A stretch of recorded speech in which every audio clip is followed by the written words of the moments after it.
Today, Martha Bakes is all about scones and biscuits.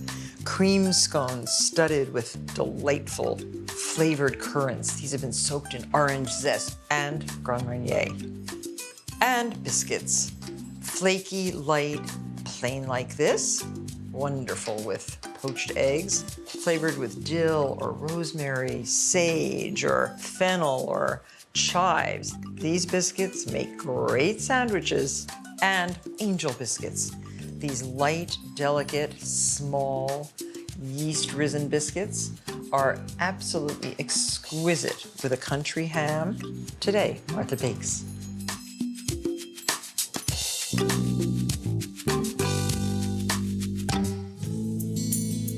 Why do I love these cream scones? Well, I'll tell you why. They're flaky, they're sugar topped with glistening sounding sugar, and they're flavored, well, these with currants, and they are delectable. Great with cream for high tea or with jam for breakfast. Today we're going to make a wonderful cream scone made with heavy cream and currants that have been soaked in Grand Marnier and orange zest overnight. Now, the easiest way that I've found to zest an orange is to use one of these microplanes. I love this one that has little bent edges so that it catches the zest itself as you're grating. What you want is that orange outside part of the skin. Don't go too deep into the white pith because that's not where all the flavor and the nice oils are. It's right in the outside layer of the orange skin. So you need 2 teaspoons. 1 orange should probably do it. And mix this up with a little bit, like 1/4 cup of Grand Marnier.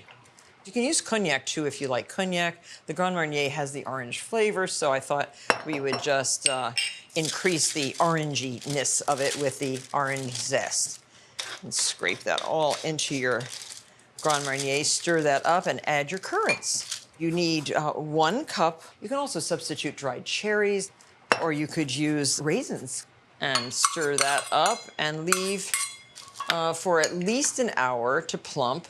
Soaks up all the liquid and the fruits get nice and soft and plump. The dry ingredients for these cream scones, we're using a mixture of cake flour, which is really all-purpose flour mixed with a little bit of cornstarch. It's a lighter flour, it has less gluten in it, and I think it gives a kind of drier, crummier, beautiful, soft feel to the scone. And we're using also all-purpose flour. So we need 1½ cups of all-purpose flour and 2 cups of cake flour. And now we have to add 5 teaspoons of baking powder, a teaspoon of coarse salt, and now we need 6 tablespoons of sugar.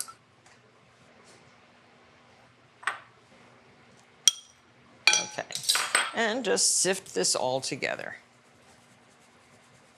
Now I want to show you why you sift, okay? Look what's left in my strainer. There is still the compacted flour, and you must sift those. It just won't make a good texture if you don't sift. So, and now don't throw those away. I just rub them with my fingers and done. And I like using big bowls to mix in. This is another thing that I have found works very well. Don't confine yourself to too small a bowl. So we're going to put half of this flour into a food processor. I'm always looking for ways to save time. Okay, then I cut the butter in the food processor. This cuts down on time.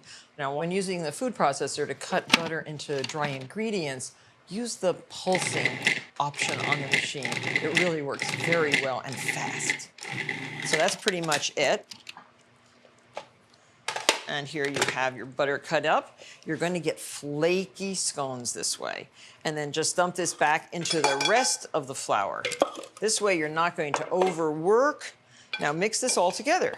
So it's as if you cut all the flour with the butter, but because we had quite a bit of flour to put it all in there and try to do it would take longer. But you can still see bits of butter. That's what you want. You want to see those pieces of butter. And now make a well in the center. And now the wet ingredients that go into here, 1 cup of heavy cream, 1 egg, and 1 egg yolk. And save the white from the egg yolk for brushing the top of the scones. It's sort of like making pasta, pouring the liquid into the center and incorporating the dry ingredients there. And again, don't overwork. We want a tender, beautiful, delicate scone. And now add your soaked currants. Remember, these should soak for at least an hour, preferably overnight. We want to get currants throughout the dough. Now, a little bit of dusting flour, call it bench flour, because this is the bench on which you form your scones. Now, a lot of people would form these just into triangles. I really like a cut scone. Keep moving the dough onto flour. And my favorite rolling pin, I bought this rolling pin in Paris right after I got married. So roll this out into a rectangle. We're going to fold this dough into thirds, which will give you kind of layers in your scones. And then you fold this again. Now, if your scone dough is getting too soft, put it on a cookie sheet and put it right in the fridge to stiffen up just a little bit.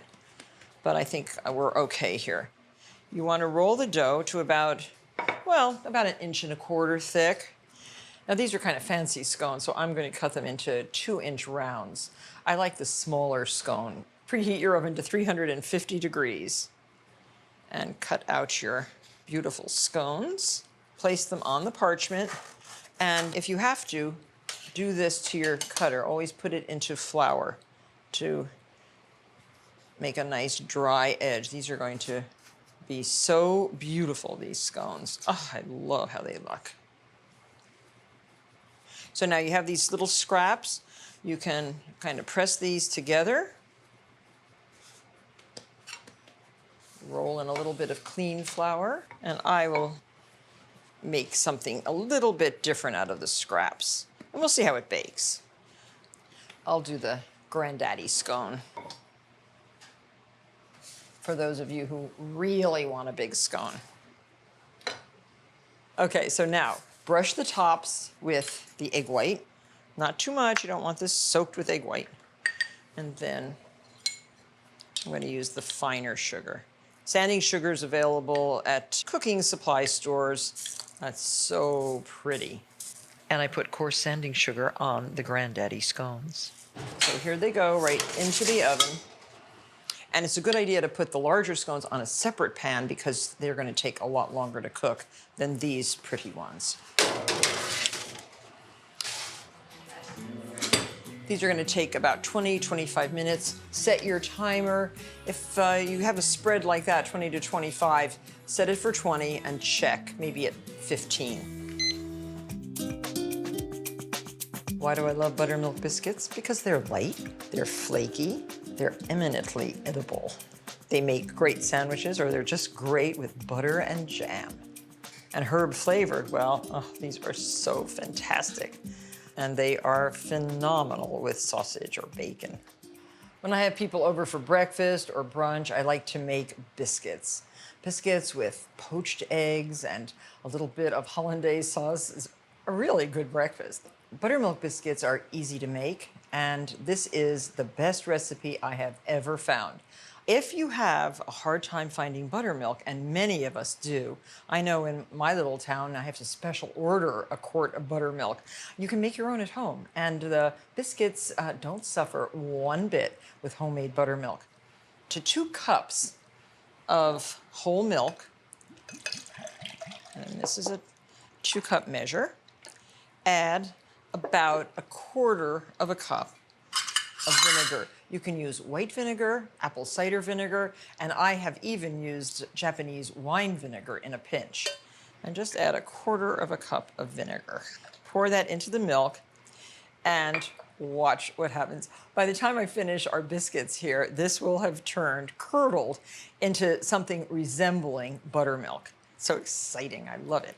So I'm gonna make half the batch with some herbs and half the batch plain. This recipe calls for 4 cups of all-purpose flour. All of our dry ingredients will be sifted together. Dip and level, that's what it's called. 4 teaspoons of baking powder. And again, I'm gonna stress in every single recipe, check for freshness. Make sure your baking powder is absolutely fresh. And because we're using buttermilk, we need to use a little bit of baking soda, 1 teaspoon of baking soda, and 1 tablespoon of sugar. And a heaping teaspoon of coarse salt. Kosher salt's really good. And just sift everything. There you have it. Very easy. Mix that up and put half of this into your food processor.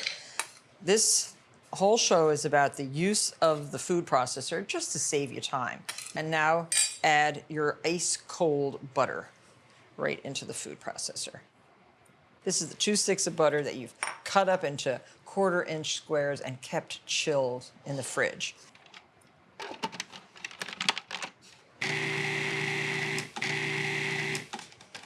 There. So that's the simple process of cutting the butter into the flour using the food processor. Mix the other flour into the butter flour. Now add the buttermilk. It's thickened beautifully, and you can see the curds. You want your dough to be light and fluffy, moist, but not wet. You want it to be a very nice texture. So half of this I'm going to just put on the table in some flour, and the other half I'm going to add some of these chopped herbs. And I like dill a lot, so I'll put finely chopped dill, a little bit of rosemary, and a few chives. Altogether about 2 tablespoons in a half a recipe, so you could use 4 tablespoons in a full recipe.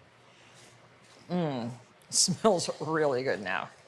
Okay, so we're first going to roll out these, draw the dough together. Don't do a lot of kneading or manipulating. This is a very light touch biscuit. And roll this to about 1 inch. And I think I'll make rounds for these. So pretty. There, so that's 10 biscuits. Before you put these in the oven, brush the tops with a little bit of buttermilk. Boy, do those look good. Let's hope they rise and are as light and fluffy as they should be. These go into the 450-degree oven for about 8 to 10 minutes. And now the herb biscuits. The dough is beautiful, fragrant. I'll make these a little bit thicker. And we're going to cut these into squares. So I'll roll it into a rectangle.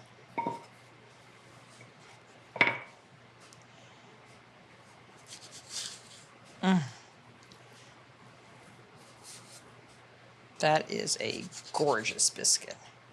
I think they'd be great with bacon or sausage, a fried egg, some grits, and fried green tomatoes. And again, a little bit of buttermilk on top. Try not to get too much buttermilk down the sides, because if you do, it might stop the rising, the even rising of the dough. Look good? I think so. Oh, wow, look. You can see they're rising really nicely. We'll check them in another minute or so. These are the best buttermilk biscuits I have ever made.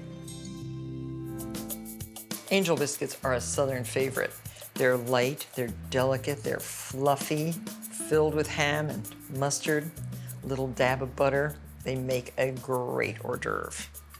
These biscuits differ from all other biscuits in that they have yeast in them rather than baking powder or baking soda. So I have a little bit of warm water, water that is just hot enough so it won't bother you if you stick your finger in it. This is good.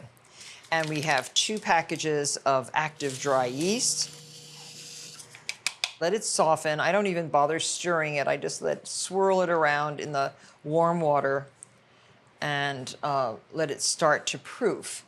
Proofing means it starts to bubble and show you that it's alive. Okay, so now we have our dry ingredients.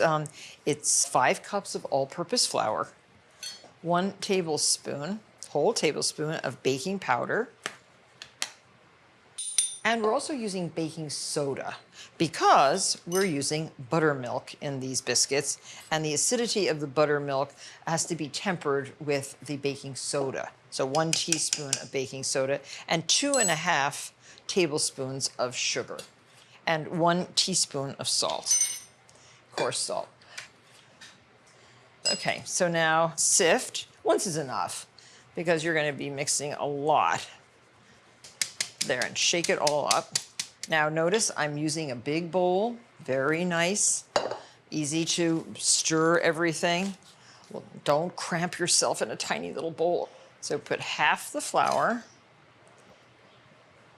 into the food processor, 2 sticks of butter into 1/4-inch cubes. Seeing that it takes me probably 4 times longer to do this step with a pastry cutter or your fingertips than to pulse like this.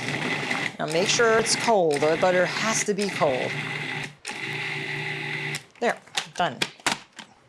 So pour this back into the rest of the flour and stir it all up. You can see every bit of butter in here, and you're going to have a nice, flaky, light angel biscuit. Now the oven is preheated to 450 degrees. Oh, look, it proofed. Can you see the bubbles? It really did proof nicely. So you have a nice live yeast here. And you're going to add this with 2 cups of buttermilk and stir it in. The angel biscuits get that little bit of yeasty taste, which I love. Okay, so very beautiful dough. I love the feel of it. And now put some flour on your working surface. So the dough is crumbly. It's not too wet, it's not too dry. This is a very nice proportion. Just want to keep kneading until it's no longer sticky. Now roll this dough. Try to roll it out nice and evenly. That should be good. And now this is 1.5 inches, and these are so good. They're very nice biscuit cutters. Oh, look how nice. I'm using parchment paper. You can bake these on iron if you like. You can bake them on parchment.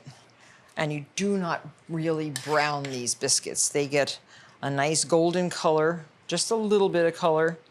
And because they're small, they're delectable as an hors d'oeuvre. So now just brush the tops with unsalted butter. You could, if you like, sprinkle a little bit of very coarse salt on the top of your biscuit.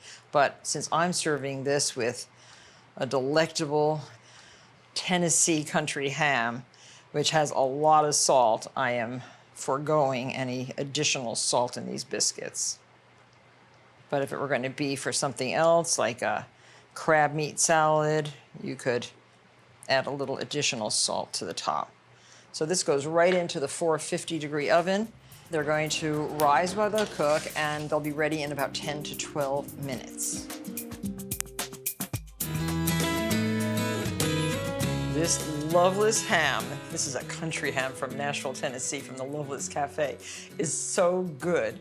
And the preparation for it, well, the ham comes salt cured. Slice the ham as thinly as you can. And you take your angel biscuit, Split it in half. Delicate, you don't want to break it. Put a little tiny bit of unsalted butter right on the biscuit. Put a piece of ham like that. A little dollop of homemade mustard. Cover and serve. That is one of the best hors d'oeuvres you will ever taste. Great hors d'oeuvres, Southern style.